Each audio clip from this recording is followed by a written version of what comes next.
تبارك الذي نزل الفرقان على عبده ليكون للعالمين نذيرا. الله أكبر كبيرا والحمد لله حمدا كثيرا وسبحان الله بكرة وأصيلا. اللهم صل على سيدنا محمد وعلى آل سيدنا محمد وعلى آله وصحبه أجمعين.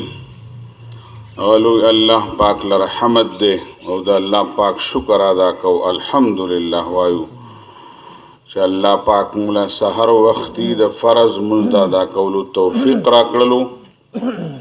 او بیا یې د هغې نه پس په روحاني قرآني او دینی مجلس کې د شرکت توفیق راکړلو الحمدلله. او دا د انسان د نیکبختۍ او د سعادت یوه لویه نښه ده او چې مؤمن څومره په نیکو اعمالو باندې په نیکو کارونو د الله شکر ادا کوي الله پاک انسان ته نور هم توفیق ورکوي او د الله پاک د بڑایۍ او دغه د لوی ذکر کوو چې الله پاک د پاره لوی د په دې کائناتو کې لوی الله پاک دی او دغه لوی الله پاک حمد وایو چې کوم الله پاک دا دنګ دنګ غرونه ودرولي لوی اسمان پیدا کړی لوی ځمکې خوره کړې ده دا الله پاک د پاره لوی ده او د مؤمن په زړه کې د الله عظمت او د الله لویوالی پکار دی چې لوی الله پاک دی دا ټول دغه مخلوق دی دا ټول عاجز دی دغه لوی الله پاک حمد الحمدلله په نبی صلی الله علیه وسلم باندې درود او سلام لیږو د نبی علیه السلام سره د مینې محبت اظهار کو او د نبی علیه السلام د وظایفو د دعاګانو د وردونو تذکرم کو. په هغې نه مخکې یو خو مې زنانو ته درخواست دارې چونکې اخري ورځ ده او د زنانو تعداد چې دا ډیر زیات وي نو زنانو ته مې درخواست دارې چې کومې زنانه د سکول چت ته ختلی شي کمی جنکۍ بچیانې هغه ټولې چت ته وخیږي چې مشرانو زنانو ته معذور زنانو ته چې هغه پورته چت ته نشي ختلی چې هغوی ته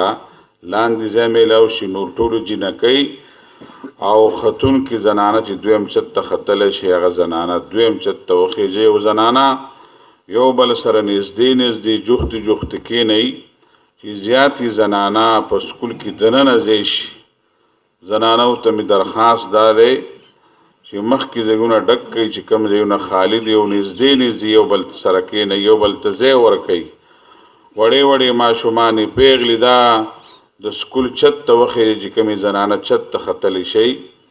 او یو بل ته ځای ورکوئ او زنانه د خبرو اترو نه پرهیز وکوئ شور شغرب مه کوئ ډېر خاموشۍ سره ادب سره احترام سره عاجزۍ انکسارۍ سره په دې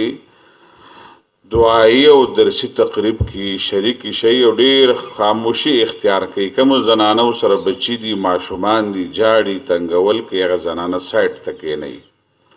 زنانه یو بل ته ځای ورکوئ او چې چاته کم ځای کې هم ځای میلاویږي هلته کښېنئ او د شور شغرب نه پرهیز وکوئ. په دې نارینهو په کلاس کې مې مړو وړو ګلونو ماشومانو ته بچو ته درخواست داره چې ډېر سپین دروبي مشران په ځمکه ناست دي که بیا هم چېرته ګلونه ماشومان واړه بچي په کرسو وي هغه په ځمکه کښېني اگر چې په چټایي به ځای نه وي او که نن زموږ په دې کپړو پسې خاورې ونښلي خیر دی وبینځو واړه ګلونه ماشومان په ځمکه باندې کښېني دا هم د دې بچو ښکلا ده زه کله ماشومانو ته ویم په ځمکه کښېنئ ماشومان بالکل مشرانو ته کرسۍ خالي کوي که چېرته چې ماشومانو لکه چوت ماشومان نو هغه هم داسې راښکته شئ د کرسو نه ځمکې ته راشئ هغه وړوکي ماشومان بولونه بچي هغه ځمکې ته راښکته شئ کرسۍ مشرانو ته خالي کوي کوم مشران په ځمکه ناست دي کرسو ته راشئ تاسو ته بچو کرسۍ خالي کړلي کوم ځوانان بچي ناست په کرسو باندې هغه ښکته ځمکې ته راشئ مشران شاته تکلیف وي په ځمکه نشي کښېناستی هغه کرسو ته کښېنئ واړه واړه بچي ځوانان تاسو سره به انشاءالله دعا هم کوو د امتحاناتو د ټسټونو دا بچی په دې نیت هم راغلی دا ډېر لالچیان بچي دي الله پاک نه خیر غواړي څنګه په سکولونو کې او په کالجونو او په یونیورسټو ټسټونو کې پاس شو نو ادب او احترام مظاهره وکړئ انشاءالله ښه کلکه دعا به درله کوو مشران سپیندروبي کورسو ته شئ کورسۍ ډېر شی کورسۍ خالي شولې ګلونه ماشومان بچي په ځمکه کښېنه دقه شان دلته ډېر شی بچي ماشومان په ځمکه وختي راغلي وو د دوی حق و چې دوی په کورسۍ نه که دا وختي راغلي دي بهرحال دا د قرآن مجلس دی موږ به د مشرانو ادب کوو احترام به کوو او که جنکوږ او بچیانو وسه پورې چت ته نه ختلي هغه هم زر ته زره چت ته وخېږي زه بیا د دعاګانو د ورد تذکره هغه شروع کوو بیا هغه بچیانې جنکۍ هم د سکول چت ته وخېږي مشرانو زنانو ته ځای ورکوي مشرانې زنانه هغې ته کرسۍ خالي کوي مشرې زنانه مخکې کوي وړې ماشومانې جنکۍ پیغلې جنکۍ هغه مشرانو زنانو ته ځای خالي کوي جزاکم الله خیر انسان په زړه کې دا شیطان مختلفې وسوسې اچوي شکونه اچوي چې مونځ نه کوې که نه چېرته هم به درته نه وایي چې لمن دې څښا ده او دارې درته وشوي او چې مونځ اودس شروع کړي کله به درته وایي دا لمن ته دې دارې شوي دي او کله به مسه درنه پاتې شوله او دا مختلف شکوک او شبهات پلانکي درته وکتل او پلانکي داسې وکړل پلانکي داسې وکړل دا مختلف شکوک او شبهات د انسان په زړه کې دا شیطان پیدا کوي وسوسې پیدا کوي د دې وسوسو نه د حفاظت لپاره نبی صلی الله علیه وسلم ته دعا ښودلې ده او د هغې وخت هم ښودلی چې سحر دا دعا وایي نو ثابت ورځ به شیطاني وسوسو نه الله پاک تاسو له حفاظت درکوي به او هغه دعا ده اللهم فاطر السماوات والارض عالم الغیب والشهاده رب كل شيء وملكه أشهد أن لا إله إلا أنت أعوذ بك من شر نفسي ومن شر الشياطين وشركه وأن أقترف على نفسي سوءا أو أجره إلى مسلم دا مؤمن مسلمان چې سحر یو ځل دا دعا ووایي نو الله پاک باغتا ثابت ورځ د شیطانی وسوسونه د شیطانی خیالاتونه به الله پاک هغه له حفاظت ورکوي به په دې معاشره کې یو بل شیز دی چې خلک جادوګري کوي تعویذونه کوي تړل او سپاڼستل کوي کوډې کوي په خلکو باندې نو شریعت وایي چې تاسو به کوډې او تعویذونه نه کوئ او جادوګري به نه کوئ دا شرک دی دا ګناه ده نو که په موږ باندې څوک جادوګري کوي تعویذونه کوي کوډې کوي د هغې دپاره د حفاظت څه دعا نبی علیه السلام ښودلې ده نو نبی علیه السلام ویلي دي چې کوم مؤمن مسلمان سحر یو ځل دا دعا وایي الله پاک به یې جادوګرو د کوډګرو تعویذګرو او تړلو سپاڼستلو خلکو د تعویذونو نه او د کوډو نه بندونو نه به الله پاک بچ ساتي او کعب الاحبار وایي که دا دعا نبی علیه السلام موږ ته نه وی ښودلی دا یهودیان دومره خطرناک جادوګرو دوی به زموږ نه خره جوړ کړي وي و الله رسول دومره مؤثر دعا ښودلې ده د یهودیانو دا مضبوط او لوی جادو هم په مسلمانانو اثر نه کوي ځکه هم په معاشره کې څوک کوډې تعویذونو تړل سپاڼستل کوي که څوک مسلمان مؤمن سحر یو ځل دا دعا وایي نو الله پاک به یې ټولو کوډګرو تعویذګرو جادوګرو د دې شرونو نه به الله پاک بچ ساتي به نو هغه دعا نه اعوذ بوجه الله العظیم الذي ليس شيء اعظم منه وبكلمات الله التامات اللاتي لا يجاوزهن بر ولا فاجر وبأسماء الله الحسنى كلها ما علمت منها وما لم أعلم من شر ما خلق وبرأ وذرأ دا د جادوګرو د تعویذګرو د کوډګرو د حفاظت داغونه د حفاظت لپاره نبی علیه السلام په خپله ویلي ده امت ته هم ښودلي دي دا روزانه ما یوه دعا وښودله په هغو روزو کې او دا 2 ورځې مې 2 دعا وښودلې د دې دعاګانو خو به تاسو ته انشاءالله د دعا نه مخکې دا پمپلیټ چاپ شوي دي دا به تاسو ته میلاو شي د عربي هم ده په دې زبر زیر هم دی د دې ترجمه هم ده په دې حواله هم ده د دې فضیلت هم ذکر دی هغې کې خو د دې دعاګانو بنیادي مقصد موږ چې په قرآن کلاس کې کو دې دپاره کو چې ستاسو زموږ دلچسپي پیدا شي چې په میاشت کې د نبی علیه السلام یو دعا روزانه په میاشت کې یو دعا یاد کړو. دومره ښکلي اذکار، دعاګانې، وظایف، وردونه نبی علیه السلام ښودلي دي چې د دنیا ډېر لوی خیر انسان ته میلاویږي، د دنیا د ډېرو شرونو انسان ته حفاظت میلاویږي او د آخرت ډېر لوی اجر یې ده. دا د دعاګانو د زده کړې د دلچسپۍ پیدا کولو دپاره دا تذکره کو چې په کال کې 12 میاشتې دي چې په میاشت کې یوه دعا یوه زده کړي، یوه دعا که نه چې کال تېرېږي 12 دعاګانې به دې یادېږي، بل کال کې به بیا 12 یادې کړي، 40 دعاګانې به درته یادي. نو بچیانو او بچو ته ووایم او زنانو نارینو ته ووایم چې د نبی علیه السلام د دعاګانو تذکره دا ځکه کو چې تاسو د نبی علیه السلام هغه اذکار مسنونه، ادعیه مأثوره، وظایف، وردونه، اذکار دا تاسو د زده کړې کوشش وکړئ او د هغې هغه چې کوم په احادیثو کې د هغې ترتیب ښودلی شی دی په هغه ترتیب باندې موږ ووایو. انشاءالله موږ به د ډېرو جادوګرو، پیریانو او وسوسو، شکونو د هر څه نه به الله پاک موږ ته حفاظت راکوي. به قرآن می درته پرهیز هم ښودلی و ښه یو په دا دعاګانې به هله اثر کوي چې زما او ستا کلک عقیدې چې مشکل کوشه الله پاک دی. او دویمه دا چې د دې دعاګانو اثر به هلی چې زما او ستا په بدن باندې تعویذونه نه وي، بندونه نه وي، کونجکې نه وي، مرۍ نه وي. ځینې خلکو په غاړو کې شا اچولي، چا مټو ته چې هر چا مټ وګورې که نه هر چا په دې مټ باندې څه تړلي ګورې، دا تاسو پې څه تړلي یا مونږ په دې په خپله په دې تجسس کې چې دا خلک په دې مټ څه تړي. مونږ خو نه په خلاصه کې دا خبره وکتله، نه په منیا کې، نه په کنس کې او نه په حدیثو په کتابونو کې، نه په قرآن شریف کې چې دا خلک څه تړي. هر چا په مټ باندې څه تړلی شي، ځکه خو دا دعاګانې اثر نه کوي. د دې د هغې سره ټکراو دی دا به لرې کوئ، هغې نه پس به دا دعاګانې، وظایف دا به اثر لري د مؤمن مسلمان په زندګۍ کې، دغه په بدن، دغه په کور، دغه په ماحول، دغه په کاروبار کې. زمونږ چې کوم نن سبق دی د فهم قرآن کلاس هغه په 23 نمبر صفحه باندې دی،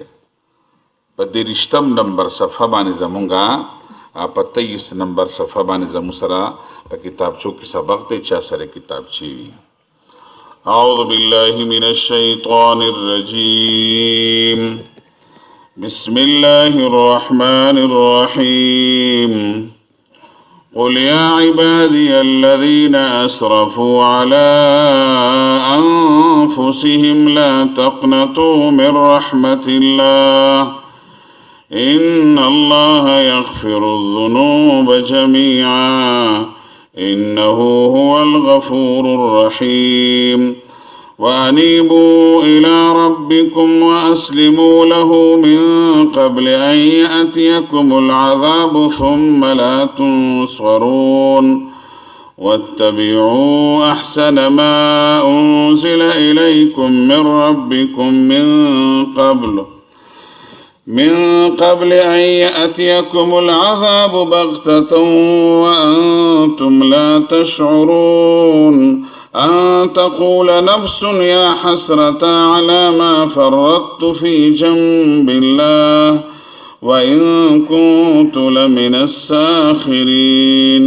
أو تقول لو أن الله هداني لكنت من المتقين أو تقول حين ترى العذاب لو أن لي كرة فأكون من المحسنين. بلى قد جاءتك آياتي فكذبت بها واستكبرت وكنت من الكافرين. ويوم القيامة ترى الذين كذبوا على الله وجوههم مسودة أليس في جهنم مثوى للمتكبرين. وينجي الله الذين اتقوا بمفازتهم لا يمسهم السوء ولا هم يحزنون. الله خالق كل شيء وهو على كل شيء وكيل. له مقاليد السماوات والأرض والذين كفروا بآيات الله أولئك هم الخاسرون سبحانك لا علم لنا إلا ما علمتنا إنك أنت العليم الحكيم رب اشرح لي صدري ويسر لي أمري واحلل عقدة من لساني يفقه قولي اللهم صل على محمد وعلى آل محمد كما صليت على إبراهيم وعلى آل إبراهيم إنك حميد مجيد اللهم بارك على محمد وعلى آل محمد كما باركت على إبراهيم وعلى آل إبراهيم إنك حميد مجيد ډیرو درنو عزتمندو مسلمانانو رونو اور مسلمانانو خويندو الحمدلله د پنځمې ورځې د آخري ورځې د فهم قرآن کلاس آغاز باقاعده تلاوتی کلام پاک او درسی حدیث نو وشولو. نننۍ موضوع زموږ د توبه او استغفار. انسان الله ته رجوع کوونکی او بخښونکی د الله پاک نه د خپلو ګناهونو. انسانانو کې صرف پیغمبران داسي دي چې الله پاک پیغمبران د ګناهونو نه بچ ساتلی دي. د پیغمبرانو الله پاک براه راست نگرانی کوي. دا چونکې د انسانیت قیادت کوي نو قیادت الله پاک د ګناهونو نه پاک ساتلی دی. ټول پیغمبران الله پاک دا د ګناهونو نه بچ ساتلی دي او که د هغوی په زندګۍ کې داسې سکار راغلی دی هغې ته فوراً الله پاک تنبیه ورکړې ده چې پیغمبره ستا په زندګۍ کې ګوره د دې خبرې هم گنجایش نشته دی. فوراً الله پاک پیغمبران بیا متوجه کړي دي. نو پیغمبران د ګناهونو نه پاک دي او دا زموږ په کتابونو کې د دینی کتابونو کې عصمت انبیا دا یو بنیادی مسله ده او دا زموږ د عقیدې مسله ده چې موږ پیغمبران د ګناهونو نه پاک ګڼو. شرک نه دی کړی، کفر نه دی کړی، بدعات نه دی کړي، رسومات نه دی کړي، رواجونه نه دی کړي او د الله نافرمانی نه ده کړې، بغاوت نه دی کړی. هغه د بچپن نواله تر د دنیا نه دی تر وفاته پورې هغه د الله پاک ښه بندګان پاتې شوي دي او نبوت او د رسالت هغه منصبونه او هغه خپلې ذمهداریانې په احسن طریقه باندې هغوی ادا کړي دي. پیغمبرانو نه علاوه هر چا نه ګناه کیږي، خطا کیږي، غلطی انسان نه کیږي. څه ګناهونه انسان نه قصدن عمدن وشي، څه ګناهونه انسان نه په هیره باندې وشي او څه ګناهونه د انسان نه د ناپوهتیا په بنیا وشي. ده ته پته نه لګي دا شی ګناه دی. اوس د ښایسته بنده او د ښایسته مسلمان او د ښایسته انسان ښایسته ښکلی صفت دا دی چې کله هغه ته هم د خپل ګناه احساس وشي زما نه غلطي وشوله نو ښایسته مسلمان دا دی چې فوراً الله پاک طرف ته متوجه شي او فوراً الله پاک ته توبه وباسي. نبی صلی الله علیه وسلم فرمایي چې التائب من الذنب کمن لا ذنب له. چا چې له ګناه نه توبه ویستله په اخلاص باندې دړه د اخلاصه داسې د ده نه د ګناه هغه اثرات هم الله ختموي او سزا هم ختموي لکه بلکل ده چې ګناه نه یې کړي بلکې په دې توبه باندې الله پاک دله نیکي ولیکي، په دې باندې دله الله پاک اجر ورکوي. نو انسان لا مؤمن نه چې کله هم غلطي وشي چې فوراً توبه طائب شي، فوراً الله پاک طرف ته متوجه شي. او نبی علیه السلام د تیر شوو خلکو کې د یو ګناهګار تذکره کړې ده چې هغه نه په زندګۍ کې یو کم 100 مرګونه شوي وو. د هغې وجلې دا ضمیر را بیدار شولو چې ما په یو کم 100 انسانان ما وجلي دي نو که زه د خو ډېر غټ جرمدار یم او ډېر غټ ګناهګار یم زه به ما به الله پاک وبخي که به مې نه بخي به. خلکو ته ویل یاره زه په دې خپله کړو باندې ستومانه یم، ما ته څوک وښیي چې ما ته لاره وښیي زه آخرت کې د دې سزا نه بچ شم. خلکو ورته راغی زمانې پیر ښودلی او راهبان دا پیران راهبان دا ناپوهه دیني پوهه ورسره نه وي هسې ذکر اذکار کې او تصوف غوندې سره یې کار وي. هغه له چې لاړه او ده ورته د خپلو ګناهونو ټوله تذکره وکړه هغه ورته لوزه تعالی پکې اوس توبې کې هغه ناپوه بس دی ګناهګار ویل چې مناسب په سلوک یو کم دی استه په غره باندې کړه وغه راهبې مغه پیری مستعمل کړل سلی پورا کړل باندې چې کوم انسان دغه ضمیر را بیدار شي وغه اندرون خپل ضمیر ملامت کوي نو هغه یو ځل بیا خلکو ته ویل چې یار ما مخکم تاسو ته ویلو ما ته څوک وخی بیا ورته چا عالم خودلو چې پلان کې دی کې خو عالم دی هغه لاړ شي هغه له شیرال هغه ورته د راهب قسم وکړلو بیا ورته خپل حالت بیا ویلو یسلو انسانانو قاتل یم توبه وباسم لا رشته کنيشتا عالم ورته بالکل لا رشته دی دا بخپل کړوس تومانه کنه الله پاک تعالی لار درکې خدا سینا توبه وباسا خدا خپل کله پرې دا هغه له مشورې بیا ورکړلې وساسو علاقه جرمدار علاقه ده کته نن توبه وباسي سماله به غلطي درنه کی د توبې سره خپل ماحول چینج کول خپل ماحول بدلول خلق بدلول مجلسونه بدلول کله علاقه بدلول کله کم ماحول او کم صحبت او کم خلقو د وجنا زه جرم کوم چې هغه زم ور سره بدل کما هغه ورته کله پرې د پلان کې علاقه د خو خلقو دغه ته لاړ شه هغه واقع د توبې په اخلاص سره طلبګارو او بس په دې نیت باندې خپل سامان مامان او بشره راغستې چې خپل کلی ته روان دي او د الله قدرت ته ګوره چې نیټه پوره شولې د خپل کلی نه راوته او بل کلی ته نه دی رهلې او د لارې په منځ کې ملک الموت دو قسم پرشته ورته راللې یو هغه پرشته چې هغه د ګناهګارو نه روحونالي یو هغه پرشته چې هغه د نیکانو نه روحونالي د دوانو تنازع ولا یو ورته سلمر ګنې کړې دي بل پرشته ورته توبه استلې ده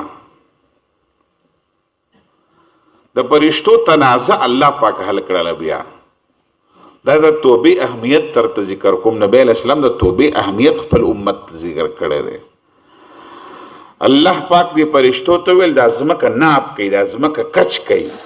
کله خپل کلی د جرمدار او خلکو ته نږدې دی خو بس ګناهګار دی او کله نیکانو خلکو کلی ته نږدې دی نو پاک دی بس مسلمان دی دیندار دی و ازمکه چې کله ناپ کړل پرشتو کنه هغه د نیکانو خلکو ازمکه لګ لري وا الله پاک دې ازمکه ته ویل لګ نږدې شه او لګ پټواره غونتی فرق خو د غزونو فرق هم نو د پټواره په پرقونو باندې د نیکانو خلکو کله نږدې وو د انسان ته د خپل کینه لري او بیا ته هغه پرشتو روح واغستو چې کم د صالحینو نه خلقونه روح علی او دا توبه سب د توبې په اراده روان دي په خپل کړوس تومانه ده او آینده لپاره د نیکی اراده لري او آینده لپاره د خپل ګناهونو لاس په سر ده الله پاک ته د عمل دومره محبوب ده چې د دې تذکرہ په نبی صلی الله علیه وسلم باندې الله پاک وکړه مو د پاره ډیر لوی الله پاک د رحمت او د شفقت فیصله کړې دي نبی علیہ السلام فرمایي چې الله پاک فرمایي اے بندا اے رما بندګانو کتا سو دومره ګناهونه وکي کنا یستاسو د ګناهونو سرونه اسمان ته ورسیږي دا سمکو دا فضا د ګناهونو نه ډک شولا او ته بیا ماته په توبه متوجه شي کنا څومره ګناهونه دې کړي دي چې سعنان السما ستا د ګناهونو سرونه اسمان ته رسېدلي دي دومره غټ جرمدارې خو که ته په خپلو کړو ستومانې او الله پاک سره روغه کوې نو چې څومره ستا ګناه دی او ډېروالی دی دومره زیات رحمتونه دي الله وایي د دې نه به زیات رحمت باندې تا ته راتګ وکړم او ستا ګناهونه به تا ته معاف کړم و نبی علیہ السلام فرمائی اللہ پاک د شپې आवाज کوي په خپل مخلوق باندې اے څوک شته د ورځې ګناهګار چې هغه د ورځې ګناه کړی دی او د شپې را پاڅېدلی او ما ته متوجه شي چې الله پاک توبه وباسم چې معاف یې کړمه او د ورځې الله پاک आवाज کوي اے څوک شته د شپې ګناهګار چې هغه نه د شپې غلطي ګناه شوې ده چې هغه د ورځې توبه وباسي چې توبه قبوله کړمه د توبې لپاره خاص وخت نه دی ښه که شپه ده او که ورځ ده چې کوم وخت کې انسان توبه وباسي که نه ایستلی شي نبی صلی الله علیه وسلم دا ملګري خو ډېر مخلص خلک و صحابه کرام صحابه کرامو کې ښایسته ښکلی صفت دا و چې هغوی نه کله هم چېرته داسې کار شوی دی چې هغه ګناه وه فورا یې توبه طایب شوي دي. نبی علیه السلام ته راغلي دي ځینې خلک نبی علیه السلام ته راغله او د خپلو ګناه تذکره کړې ده او نبی علیه السلام په حد قایم کړی دی. ښه په یو زنانه باندې حد قایم کړي له کپړې پسې وتړئ. او چې کله خلک رخصتېدل نو ځینې خلک ویلو ګوره خدای پاک وشرمولو او ګوره دا ګناه یې کړې وه. نبی علیه السلام ویل چپ، د ده متعلق به تاسو څه نه وایئ. د دومره غټه توبه ویستله او دې دومره غټه توبه ایستلې ده چې د دې مدینې او یا ګناهګار ورسره الله پاک بخي بخا دومره لویه توبه ایستلې ده. ویل نبي صلی الله علیه وسلم په جنازه کړې ده. بیا نو دا شیطان کوشش کوي چې انسان د توبې نه واړی او د الله او د الله د رسول کوشش دا دی چې بنده په خپلو کړو ستومانه کړي او د خپل الله پاک سره روغه وکړي او خپل الله پاک ته متوجه شي. ځکه الله تعالی فرمایي قل یا عبادي الذين اسرفوا على انفسهم لا تقنطوا من رحمة الله ان الله يغفر الذنوب جميعا انه هو الغفور الرحيم. اے پیغمبره زمانه بندگانو ته وایا دسی نه وای خدای مجرمانو ته وایا ګناهګار ته الله پاک بیا هم دا زما بنده دی. ښه قل یا عبادي الذين اسرفوا دسی نه وای چې اے پیغمبره سودخورو ته وایا بیلمازو ته وایا دروغجنو ته وایا د باغیانو ته وایا د سرکشو ته وایا. سپکوالی الله پاک نه کوي. ښه بالکل د مینې محبت ډک لفظ ول الله استعمالی زما دقې بندګانو ته وایا. عبد ډېر خوږ لفظ دی. هلکه د ما خلک وایي که نه هلکه د ما غه زوی ته ووایه ښه زما غه بچي ته ووایه که د پلار نه معافي غواړي نو ګورې معافي ورته کومه کله ناکله به خپل ټکي استعمالو. د ما غه بچي ته ووایه د ما غه زوی ته ووایه. مور و پلار د خپلو بچو سره ډېره زیاته مینه یي ډېره زیاته مینه یي. د دې نه زیاته مینه د الله پاک د بندګانو سره ده. نبی علیه السلام د بدر د جنگ په موقع باندې څه جنګیان قیدیان ګرفتار کړي وو په هغې کې یوه زنانه هم راغلې وه خو د هغې نه ماشوم ورک شوی و. دا په د خپل ماشوم په ډېره پریشانه ده یو طرف ته بل طرف ته. نبی علیه السلام او صحابه د دې زنانه دا پریشاني ګوري. اچانک ورته بچی میلاو شو او فورا یې پر هغې کې واغستو سینې ته واچو پیل وکړو ښکلولې ډېره مینه یې کوله. نبی علیه السلام ویلې زنانه دا کیفیت هم وکتل ویل او د الله رسوله ویل دا زنانه به خپل بچی اور ته ور واچوي دا اور ته غواړي به ویل نه. نبی علیه السلام فرمایي چې د دې مور د خپل بچي سره څومره شفقت دی څومره مینه ده او تاسو وکتله ویل د الله مینه او شفقت ته دي د داسې قسمه میندو او یا میندې چې راغونډې کړي د الله شفقت او مینه پې ډېره ده. ښه او دا شونډې به له خوځول غواړي چې الله پاکه معافي غواړم. کم از کم انسان خو دا شونډې وخوځوي که نه. انسان له خو څه نه څه حرکت پکار دی که نه. موسی علیه السلام د خپلې زمانې د سرمایهدارو جاگیردارو بادشاهانو سره مقابله وه. د قرآن کې د هغه تذکره دې وجې نه ډېره زیاته ده. د موسی علیه السلام ډېر جلال والا پیغمبرو. فرعون مخالفت کولو خو د قوم نه د موسی علیه السلام د قوم نه ډېر مالدار سړی و. قارون نوم یې و د فرعون د بادشاهت ډېر لوی غټ وزیر هم و. دومره دولت ول الله ورکړی و چې د هغې چابیانې به لوی جماعت داسې چابیانې به نه شوي کونجیانې نه شي پورته کولی. دومره ډېر دولت ول الله ورکړی و. دا قارون بیا ډېر بدبخت و. دی د موسی علیه السلام په عزت باندې راغی. یوه زنانه له پیسې ورکړې وه ورته ویې الزام پرې ولګوه. چې کله زنانه په موسی علیه السلام باندې الزام لګولو موسی علیه السلام هغه زنانه ته الله پاک ګواه کولو کوشش وکړو ته رښتیا ووایه. هغې بیا رښتیا وویلو ویل ما له قارون لالچ راکړی ځکه دا کار کومه. موسی علیه السلام قار شولو وی الله پاکه دا قارون خو زما عزته پورې راغی په ما تور لګوي په ما بدنامي ولګوله. یا الله پاکه دا قارون الله پاک ورته موسی علیه السلام قاریګه ما د ځمکې ته مې ویلي چې دا موسی علیه السلام درته څه وایي نو ویې منه وایي چې تاسې ځمکې ته څه وایي وبه مني ځه موسی علیه السلام خو پوه شو نو ځمکې ته یې خوځ ویل ونیسه دا فرعون دا قارون ځمکې راښکودل شروع کړل او قارون واورېدل چې موسی علیه السلام ورته اډر وکړلو موسی علیه السلام ته قارون چغې کړلې ای موسی بیا به نه کوم توبه مې ده بیا به نه کوم توبه مې ده بیا به نه کوم توبه مې ده او دا چغې وهي د ځمکې لږ پرېښودلو موسی علیه السلام بیا ورته ویې خذ ونیسه تا بیا پرېښودلو او بیا چې سرحده پورې لاړلو نو قارون دا چغې وهي توبه مې ده بیا به نه کومه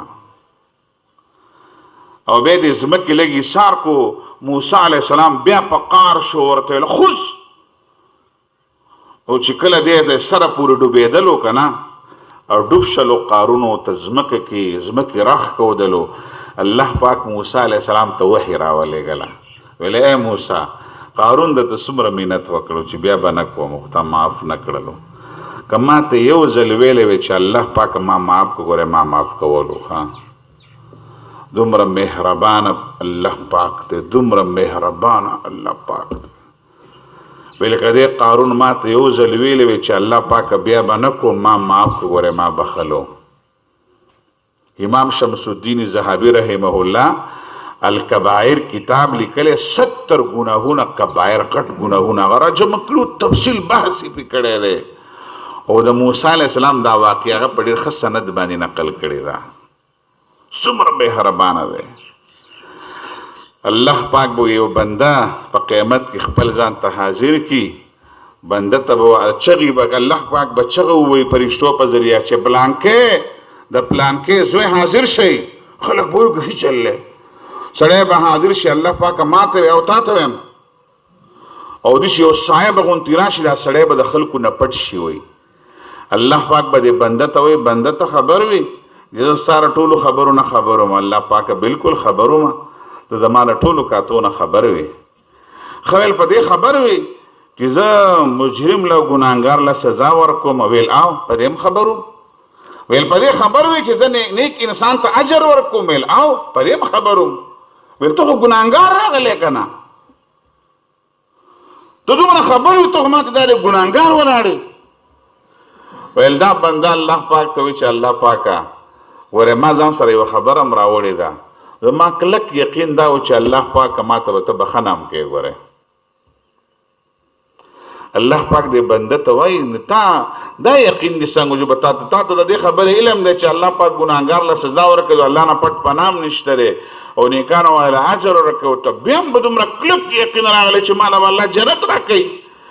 ویل الله پاک دا مې ځکه دا امید راوړی ځان سره کلک یقین جنت په م راکوي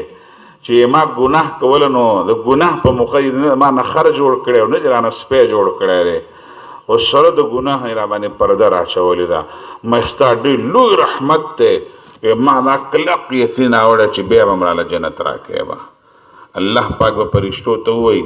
د ده د عملنامه راواړوئ د ده دا ټولې نیکۍ قبولې او د ده دا ټول ګناهونه معاف وویلېږئ جنت ته په دې تش امید نه دی دا چې کله دا بچیو کشران شاګردان راشي که نه بیا به نه کومه ډېر عاجزۍ سره بیا به نه کوم وایي زه معاف کړی الله پاک ډېر مهربانه بادشاه ډېر مهربانه بادشاه دی او که بنده لږ توجه وکړله ډېر لږه توجه وکړله مونږ په دې زمانه کې 15مه صدۍ کې دا ټول ماحول د ګناهونو نه ډک دی انتهایي دروغ دی غټ ګناه ده غیبت دی غټ ګناه ده تهمتونه دي یو بل پسې پیشاړې دي یو بل ته پیغورونه دي یو بل ته سپکوالی دی د یو بل عزت اخیستل دي خلکو د یو بل ککپړې او جامې خلکو کوزي کړل دومره غټ ګناه حرام خوري ده رشوت دی سود خوري ده او پاکستان کې د نیکۍ مواقع ډېرې کمې دي او د ګناه هره لار کولاو ده د رشوت لار کولاو ده د سود لار کولاو ده د دروغ لار کلاو دا، قاتل ته وجلو د قتلو لار کلاو دا، د غلو لار کلاو دی، د ګناه هر مواقع خلکو ته لارونه کلاو دی. خلک سپورټ کوي په دې کې، خلکو سره مرسته کوي.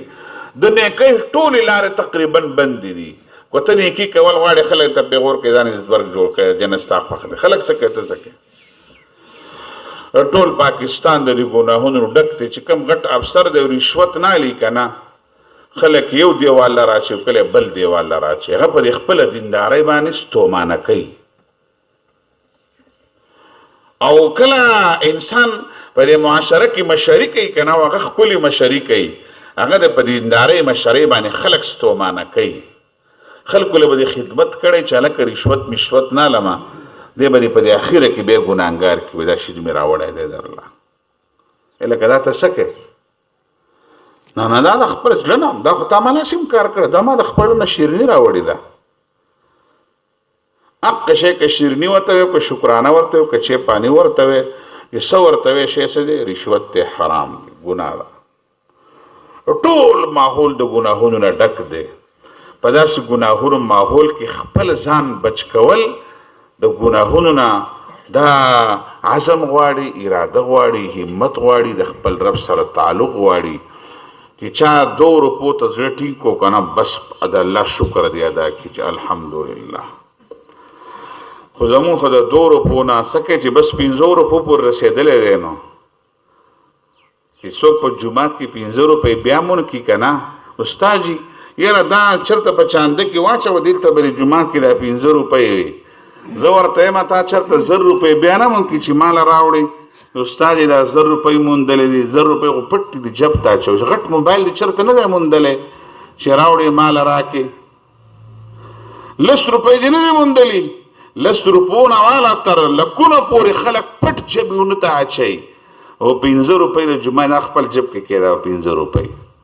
ماله ته راوړه، 1 روپۍ تا موندلې، زما ایمان به ته وګورې.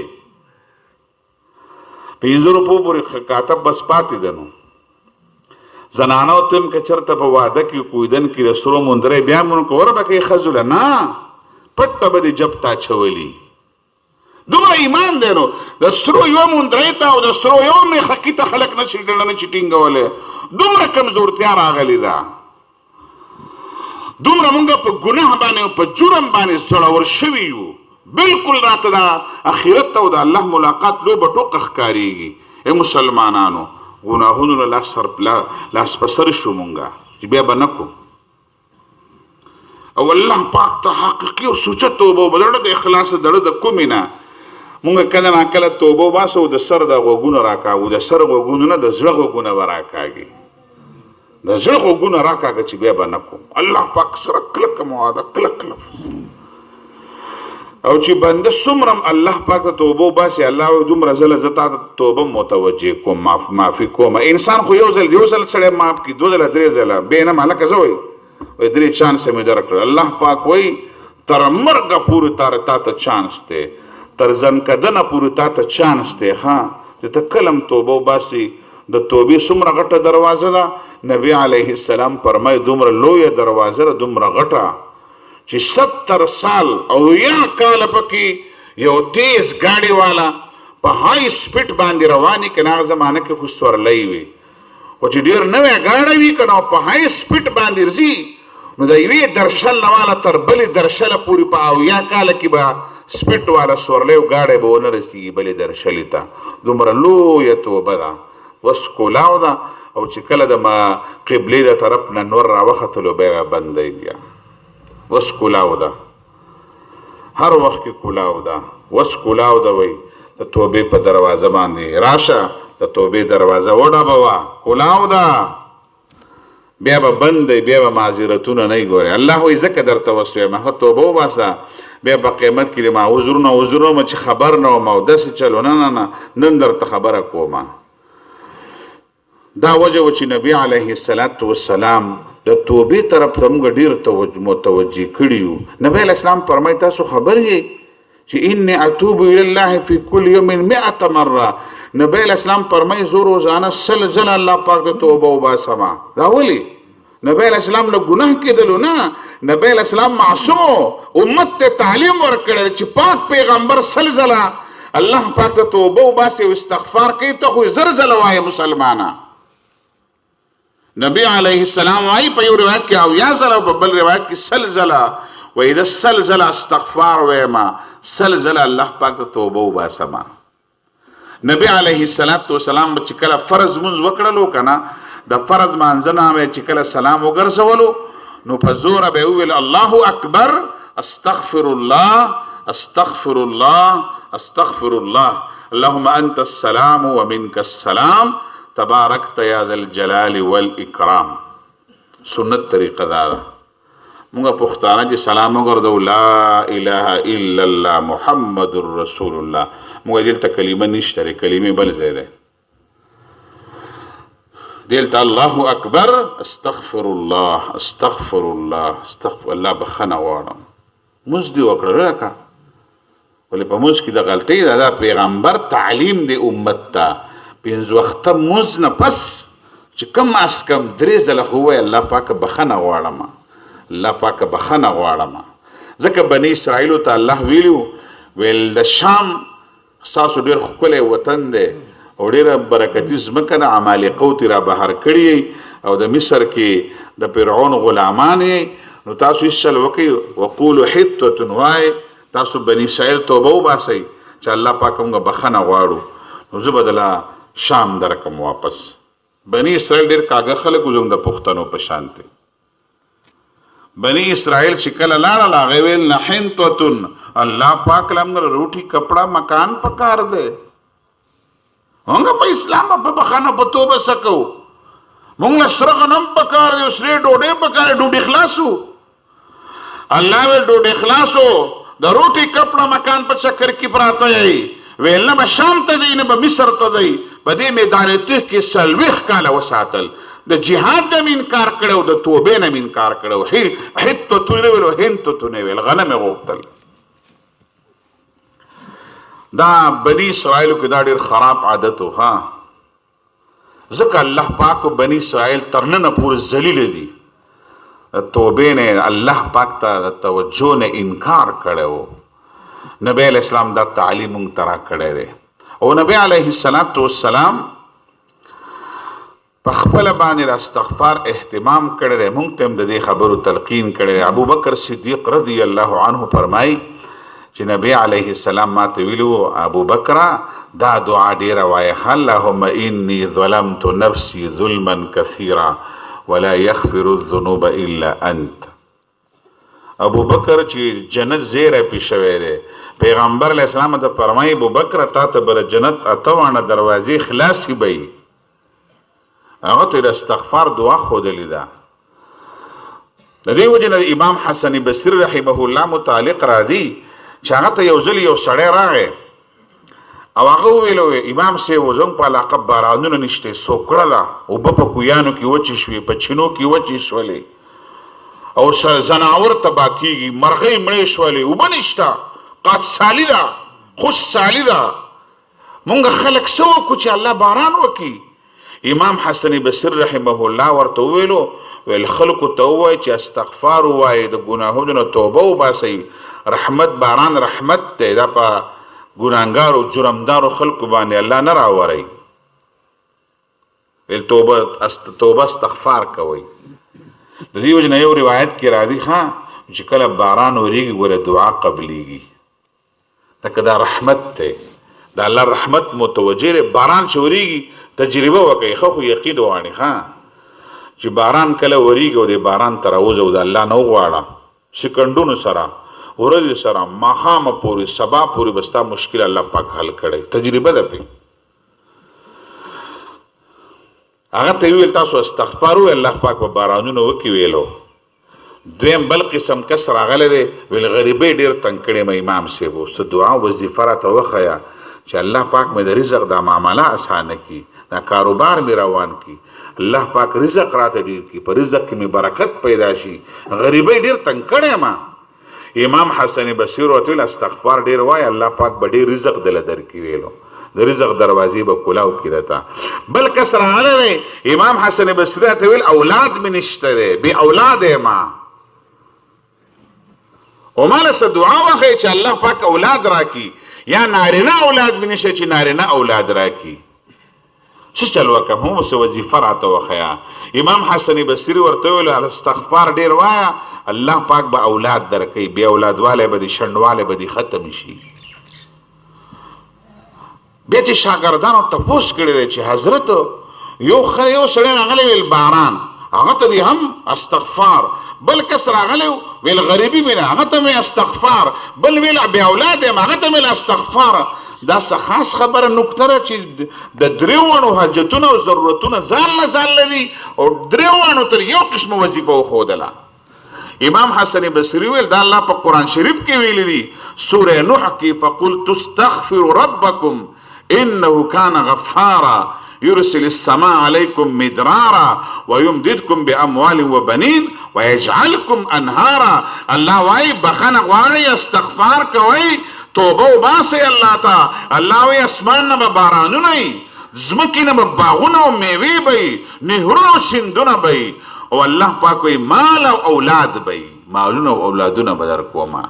ویل دا وظیفه ما د قرآن نه ورته ښودلې ده. خو دا یقین غواړي، دا کلکه عقیده غواړي. یونس علیه السلام په ډېر مشکل کې ګیر شوی و. او څه مشکل و چې بالکل د زندګۍ امید یې ختم شوی دی. د کشتۍ نه اوبو ته وغورځېدلو، د سمندر د منځ نه د مهي خېټو ته لاړلو. یار د سمندر په منځ کې د مهي په خېټه کې به څوک بچ شي؟ یار نه، مرګ 100% یقیني و. خو یونس علیه السلام په دوی سخت مشکل کې چغه کړه د مهي په خېټه کې لا اله الا انت سبحانك انی كنت من الظالمین. لا اله الا انت سبحانك انی كنت من الظالمین. دا استغفار دی. الله پاک مهې د سمندر غاړې ته کړلو، ویسته را توکړلو، د پاسه پې ونه را دغه کړه، بدن یې ټیک شولو. د دومره لوی مشکل الله پاک د استغفار په برکت باندې یونس علیه السلام د مهي د خېټې نه د دریاب د مز نه راویستلی دی. زما او ستا خو ډېر واړې مسلې دي، خو توجه غواړي. ښه الله پاک به زموږ د مال، د اولاد،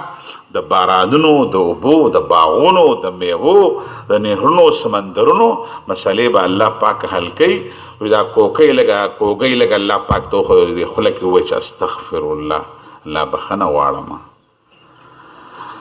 د دې وجې نه نبی علیه السلام فرمایي، بخاری روایت دی چې سید الاستغفار نبی علیه السلام ویلی دی. سید الاستغفار نوم یې وله ورکړی دی، ښه د ټولو استغفارانو سردار. نبی علیه السلام فرمایي چا د شپې یو ځل وویلو او په هغه شپه کې د سهار د راتګ نه مخکې مړ شو جنت ته به ځي، او که چا د مسحر وویلو او د ماښام د راتګ نه مخکې د ورځې مړ شو جنت ته به ځي. هغه استغفار دی سید الاستغفار. اللهم انت ربي لا اله الا انت خلقتني وانا عبدك وانا على عهدك ووعدك ما استطعت اعوذ بك من شر ما صنعت ابوء لك بنعمتك علي وابوء بذنبي فاغفر لي فانه لا يغفر الذنوب الا انت. وګد دی او دا چې لس ورځې ووایي به انسان ته یادې. د دې لسو ټپونه ګوره دا اسان دی، پښتنو ته خو لس شاربیت دی او لس ټپې یادي، دا د هغې نه اسان دی، خو دا دلچسپي غواړي جي. او مختصر استغفار سره استغفر الله استغفر الله. دویم قسم بلم شته استغفر الله تعالى ربي من كل ذنب واتوب اليه. بلم شته استغفر الله العظيم الذي لا اله الا هو الحي القيوم واتوب اليه. بل قسم مشتا لا اله الا انت سبحانك اني كنت من الظالمين. بل قسم مشتا اللهم اني ظلمت نفسي ظلما كثيرا ولا يغفر الذنوب الا انت فاغفر لي مغفرة من عندك وارحمني انك انت الغفور الرحيم. دا نبی الاسلام ابو بکر تر اخری قیدی دا اللهم ربنا آتنا فی الدنیا پزی خودلی دا ابو بکر هی اللهم ربنا پزی دا دعا ویلا، دا استغفار ویلو چې کوم مونږ ته آسان. یار که څوک په چاله عربي نه ورځي په پښتو ما الله پوهېږي یا الله بخښنه غواړم توبه وباسم یا الله پاکه بیا به نه کوم ما تا ته توبه ده ما نه غلطي وشول الله پاکه زه معافي غواړم الله پاک معاف مې که الله پاک ځکه الله پاک رسول به دعا غوښتله د لیلة القدر په شپه باندې عایشه ورته فرمایي صدیقه رضی الله عنها الله رسوله د لیلة القدر په شپه څه دعا وایو ویل عایشې دا دعا وایه اللهم انک عفو کریم تحب العفو فاعف عني یا الله پاکه عفو کوونکی بادشاهي ما ته معافي وکړه لیلة القدر کې د سرو بنګړي مه غواړئ زنانو او پالنګونه مه غواړئ او کاروبارونه دکانونه مه غواړئ الله نه بخښنه غواړئ الله بخښنه راته وکړه چې ګناهونه دې الله پاک وبخښي ټول برکتونه به راځي ځکه نبی علیه السلام فرمایي من لزم الاستغفار جعل الله له من كل ضيق مخرجا ومن كل هم فرجا ورزقه من حيث لا يحتسب کچا په خپل ځان استغفار لازم کړلو کم از کم سل ځله روزانه استغفار وای نو الله پاک به د هر تنګۍ نه راوباسي هر مشکل به الله حل کی او د رزق پورې د داسې ځای نه ورکوي چې د ګمان به هم نه وي خو یقین غواړي واسې مفسرین وایي چې هسې نه ورې په تسپو باندې دا وي او په زړه کې ګناه ته غلې بیا به نه کېږي خورې دا بیا د استغفار خندا ده الله خندا چا سره نه کوي ګورې وایي ګپ شپ به نه لګی په زړه کې غل غل کېږي ګناه ته په خوله توبه توبه توبه نه نه نه نه د زړه د کومې نه یا ایها الذین آمنوا توبوا الی الله توبة نصوحا سوچه توبه سوچه خالصه توبه الله پاک ته غوښتل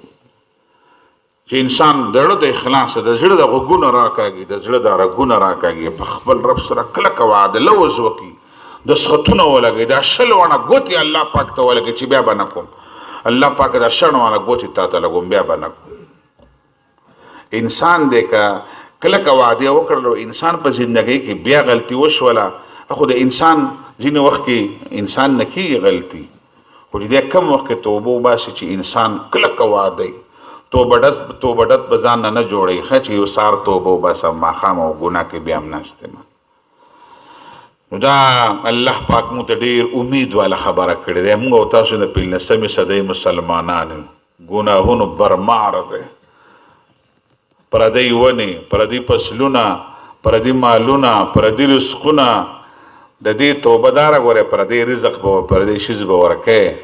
نبی علیه السلام به کله چې جنازه راوړلی شوله که نه زمونږ په شانتې بې ټیکټه جنازه به یې نه کوله ګوره ښه موږ غونډو تپوس هم نه کوو موږ مقتدیانو نه هېرېږو مقتدیان به اوس خلک وایي چې استاد جي ځانه داسې زبرګ جوړ کړی دی جنازه کوه مړه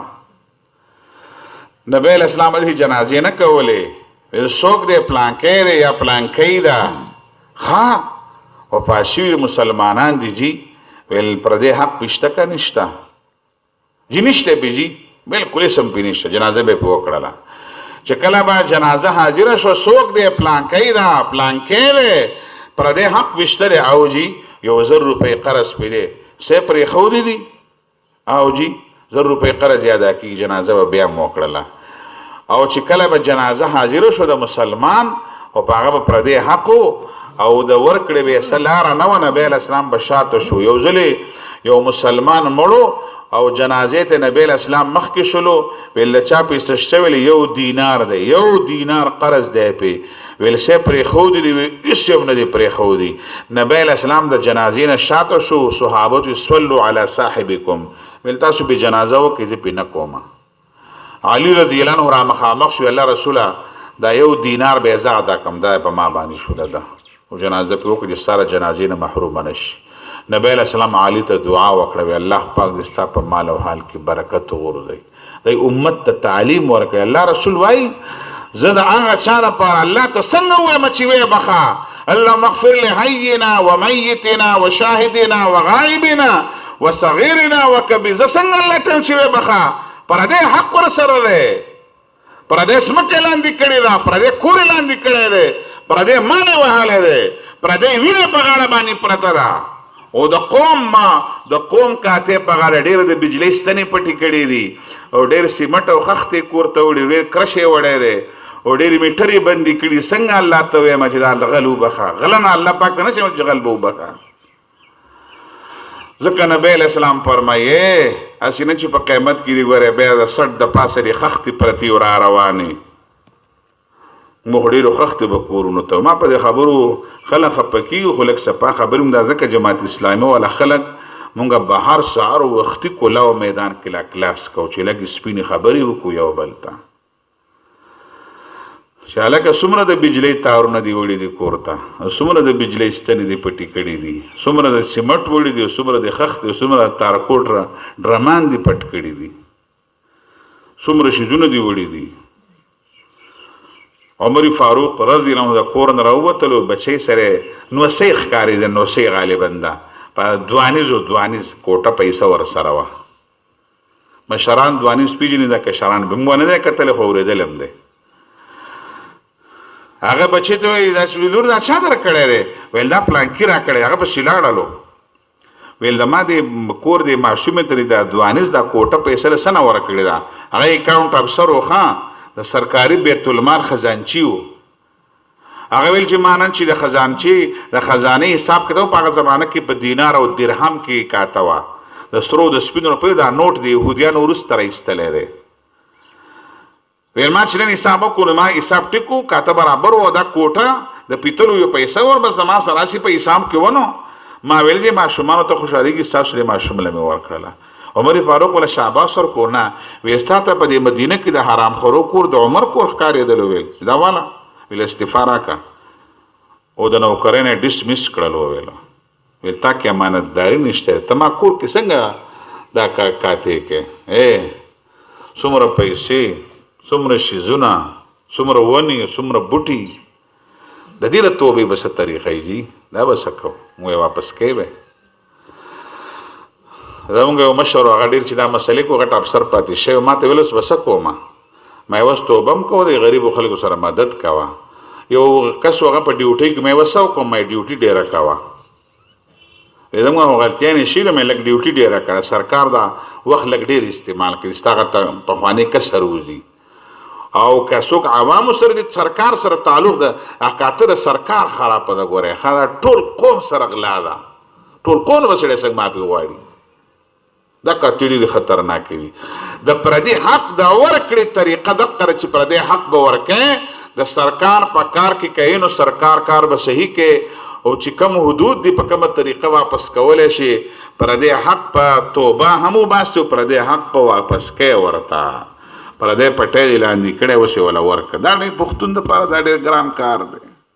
وګوره جنت هم د میا کلي خیرات نه دی ښه پاک لاسونه به غواړي بس ښه لاسونو نشي خوړلی. قل يا عبادي الذين أسرفوا على أنفسهم لا تقنطوا من رحمة الله إن الله يغفر الذنوب جميعا إنه هو الغفور الرحيم. او آیا پیغمبر زما بندگانو هغه کسانو ته مجرمان ورته نه وایي ښه زما بندگانو هغه کسانو ته اسرفوا على انفسهم چې زیاتې کړل خپلو ځانونو سره ګناهګار دی. ورته ووایه څه ورته ووایي؟ لا تقنطوا من رحمت الله منه امید کېږي تاسو د رحمت د الله پاک نه. ولې؟ ان الله یغفر الذنوب جميعا الله بخون کې د ټولو ګناهونو.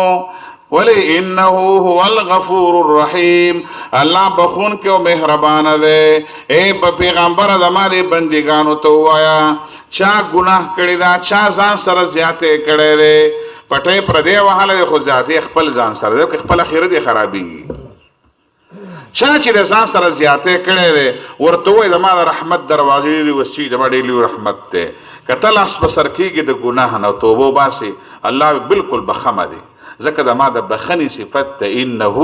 هو الغفور الرحیم. موسی علیه السلام به صلات استسقا ته خلق راویستل به باران دپاره باران نه کېدلو. موسی علیه السلام الله پاک ویل مو خو به چې یو ځل مخکې راوتو باران به راښکې شو. ویل وسونډو باران نه کېږي الله پاک ورته ستا په دې مجلس کې یو ګناهګار دی. ویل ځکه دعا نه قبلومه. موسی علیه السلام خلکو ته ویلې وی یو ګلانګار د وجې نه دعا باران رکاو دی، دعا نه قبلیږي. پاسه یو کسو سړی ته خو ځان معلوم و. منطقیان وایي د هر چا په خپل ځان علم حضوري دی. سړی چې د خپل زړه ته وګوري خپل مخ ورته ښکاري، د خپل زړه خپل ګریوان کې وګوره، د خپل ګریوان شیشه ده، خړه ده که صفا ده، هر چا ته خپل ځان معلوم دی. هغه سړي بیا څوک پانه سیدل، موسی علیه السلام پاسېږي، څوک پانه سیدل، باران راښکې شو. موسی علیه السلام څوک پانه سیدل او باران دې راښکې کړو، څنګه چل وشو؟ الله پاک موسی علیه السلام ته ویل چې تا خبره وکړه هغه سړي ما ته سر ښکته کو، زما توبه ده بیا به نه کوم، بس را باندې پرده را واچوه. دومره زمانه دې را باندې پرده را اچولې وه او په دې ویل بس معاف مې کړلو نه. الله پاک په انسان پرده مو واچوي. ویل ته بیا به نه کوم، بس معاف مې کړو، باران راښکې شو. ان الله یغفر الذنوب جميعا، الله پاک ټول ګناهونه بخي. انه هو الغفور الرحیم. وانیبوا الى ربکم واسلموا له من قبل ان یأتیکم العذاب ثم لا تنصرون. وانیبوا رجوعک الى ربکم، خپل رب طرفتا. الله وی ما طرف ته رجوع وکئ. ښه انابت جذبه را پیدا کړي، د خپل رب سره تعلق جوړوم. واسلموا تابع شئ د هغه دپاره مخکې له دې نه چې عذاب درته راشي. ښه بیا به ستا به څوک مدد نشي کولی. د عذابونو او تکلیفونو نه مخکې د خپل رب سره روغه وکئ. واتبعوا ورپسې کوئ احسن ما انزل الیکم من ربکم، ورپسې شئ په ښایسته هغه څه پسې چې نازل کړي تاسو ستاسو د رب د طرف نه مخکې د راتلو تاسو ته عذاب بغتة ناڅاپه، او تاسو به خبر نه یې. بیا دین پسې روان شئ او چې توبه دې ویستله په توبې پسې پس بیا نیک کارونه هم کوه. ښه د توبې نه پس بیا نیک کارونه هم کوه. انت الله وی دا درته ځکه ویم چې توبه وباسه، ان تقول نفس یا حسرة على ما فرطت في جنب الله وان كنت لمن الساخرين. داسې نه سبا له په قیامت کې ووایې ای افسوس دی یا حسرة على ما فرطت في جنب الله، ای افسوس دی هغه چې ما کم کوتاهي کړې ده الله پاک په حق کې. بیا چغې ونه وهي او بیا داسې ونه وایي چې وان كنت لمن الساخرين. زه خو ما همیشه د دین مذاق وړاو کړی دی، د دین سپکوالی مې کړی دی، د قرآن او د حدیث سپکوالی مې کړی دی، مونځ سپکوالی مې کړی دی، ګیرې سپکوالی مې کړی دی، د دین مې مذاق وړاو کړی دی. زه خو ما ته خو لوبه ټوکه ښکارېدله. الله وایي چې بیا په قیامت کې ونه وایي نن درته وایم بنده ټیک شه، او تقول لو ان الله هداني لكنت من المتقين. او په قیامت کې چرته بیا دا ونه وایي چې که زما په قسمت کې وخوبه نو په قسمت کې به مې جنت نه و نو. دا ونه وایي که ما ته خدای لاره ښودلې وی لو ان الله هداني، که الله پاک ما ته هدایت کړی زما په قسمت کې لیکلی وی لکنت من المتقین، زه به بیا زبرګم، خو بس قسمت خبرې نو هلی بیا ټوله کاته په قسمت مو وراړوه. ښه په قسمت کې به مې نه و نو الله اوس دې پوهه کومه. او تقولا یا دا چې په قیامت کې بیا ونه وی حین تر العذاب، چې کله عذاب ویني لو ان لی کرة فاکون من المحسنین. اے الله پاک درخواست کوم ته مې دوباره ولګې چانس راکا، ته بیا زما ایمان وګوره. الله وی قیامت کې بیا چاله چانس نه ورکوم، خو بس زندگی چانس دی، اوس روغه وکړه، اوس ځان ټیک کا. په قیامت کې بیا چغې سورې چې الله پاک ته خو یو ځلې ما ور ولېږه دوباره دنیا ته، بیا به زه زبرګم. الله وی نه بلا قد جاءتک آیاتی، الله وی تا ته زما آیاتونه راغلي، قرآن شریف. فکذبت بها، تا انکار کړی واستكبرت، او تا وی ما سټیټس ډېر پورته دی، مړه دا څه اسلام او دین کوي، دا خو د ساینس او د ټکنالوژي زمانه ده. خلک سپوږمۍ ته وختل، خلق فی خلقو خلا مسخره کړله، او خلق مریخ ته وکتل، او خلقو دا پیټرول او ګیس راویستلو، او دنیا دا ترقی وکړله، او دی اوس هم اسلام کوي. پکه واستکبرتا تا وی دا زموږ سټیټس نه دی دا زموږ غټ غټ خلک غټې خبرې کوي واستکبرت او ډېر کبرجن وي ډېر مغرور وي او دا د خپل شخصیت ښکته خبرې ګڼودلې وکنت من الکافرین ډېر لوی انکار کوونکی او کافر او ناشکره وي بیا الله قرآن مې درلېږلی نه دی موږ دا درسونه د قرآن ځکه کو چې الله بیا په قیامت کې بسې نه وایي چې والله خبر نه وم نو اوس دې خبر ومه ویوم القیامة ترى الذین کذبوا على الله وجوههم مسودة أليس في جهنم مثوى للمتكبرين د قیامت په ورځ باندې به وګورې هغه خلک چې چا انکار کړی دی دروغ ویلي دا په الله باندې چې الله پاک شریعت او دین نه لېږلی الله پاک وایي خورئ اسکۍ حساب کتاب نشته دی نه الله وایي خورئ اسکۍ حساب کتاب دی چې کوم خلکو انکار کړی دی وجوه مسوده الله وایي تور مخی به دا په قیامت کې سپین مخی به نه تور مخی به الیس فی جهنم مثوى للمتکبرین ایننا جهنم ټکانه د داسې مغرور و متکبرون او کبرجنو خلکو او ایسې کبرجن خلک او متکبر خلک به دوزخ ته ورغورځومه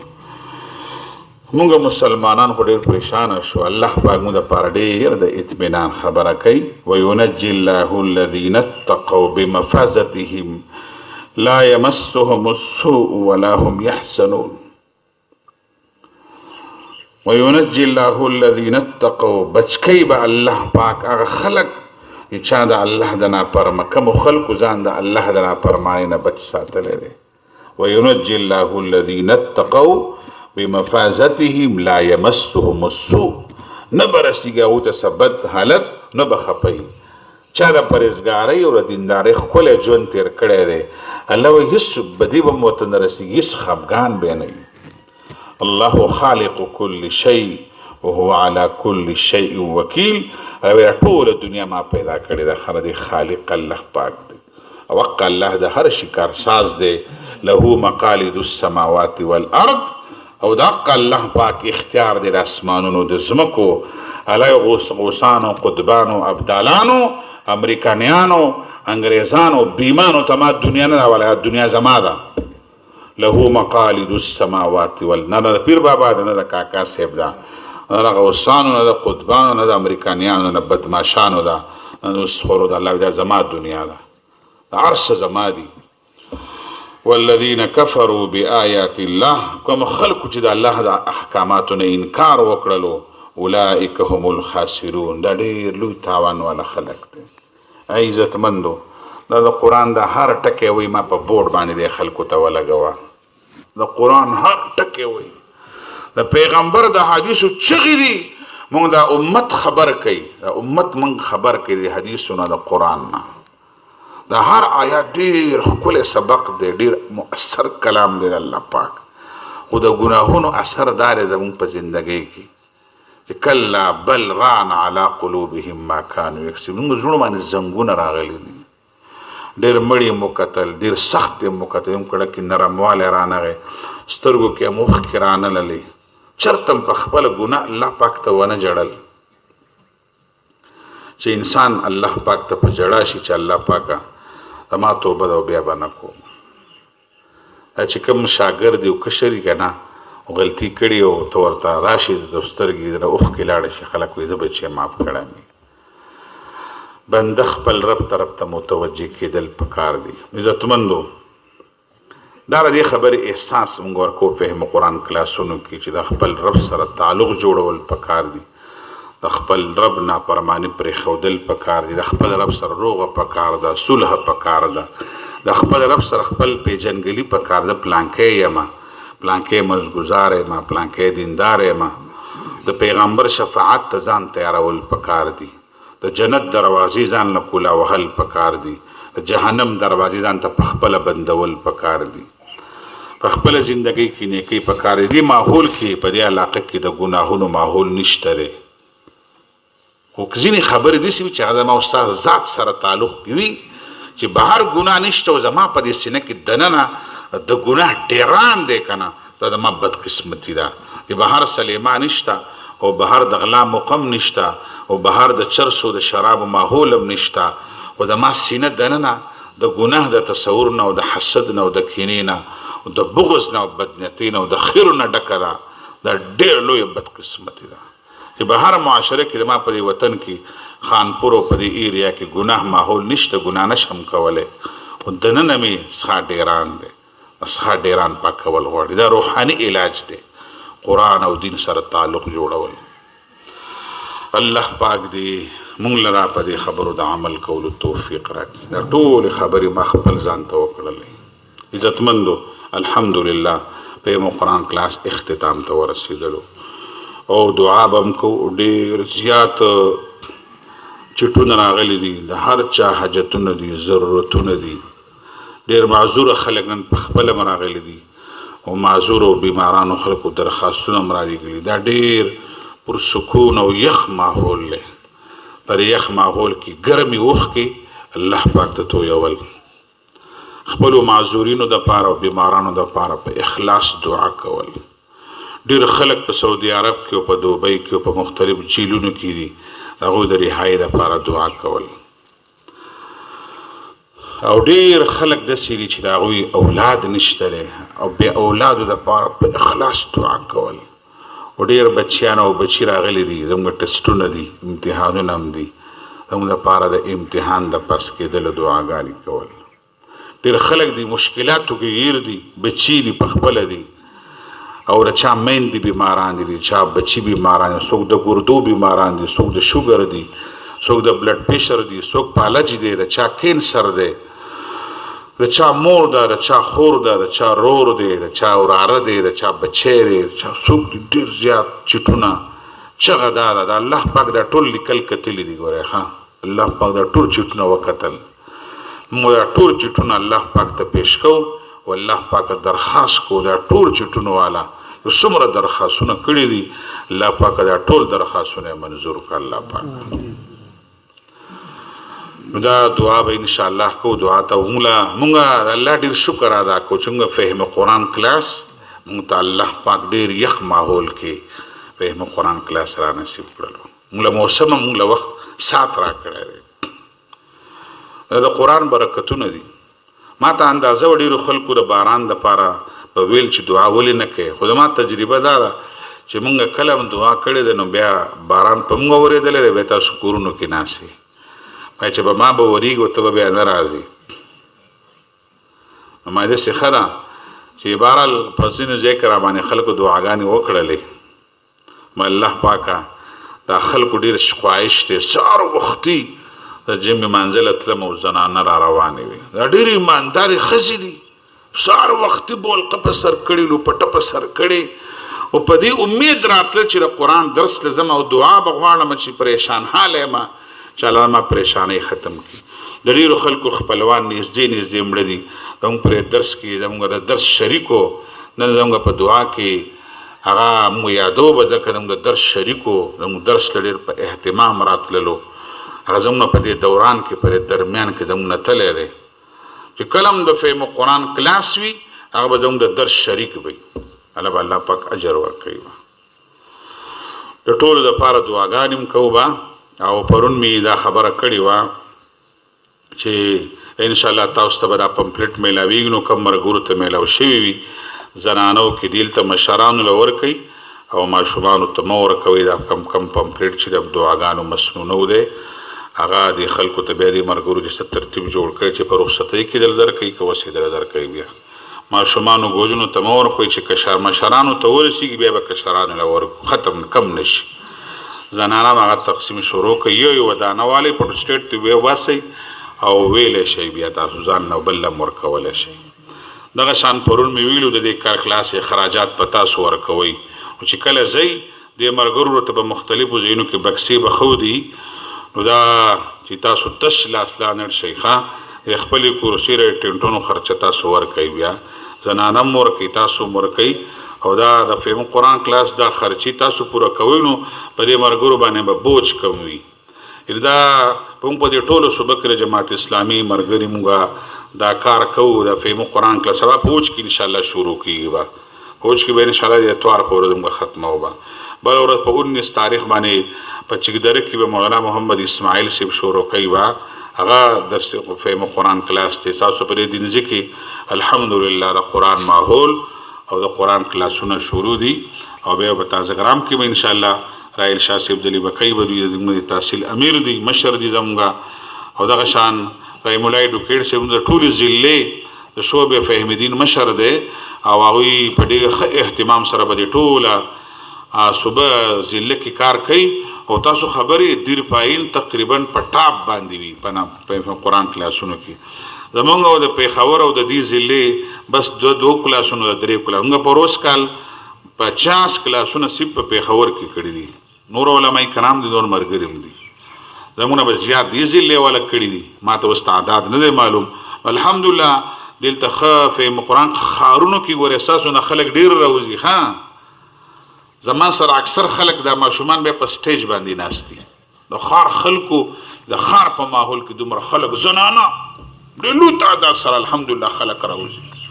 او د خلکو چغي او د خلکو کریک ماموریدلې دي او خلک پریشان حال راغلي دي والله پاک پریشانې ختم کړي دي دغه شان یو بل اهم خبره زکوم وغدار چې د دینی مدرسو د داخلو ردی شروع دي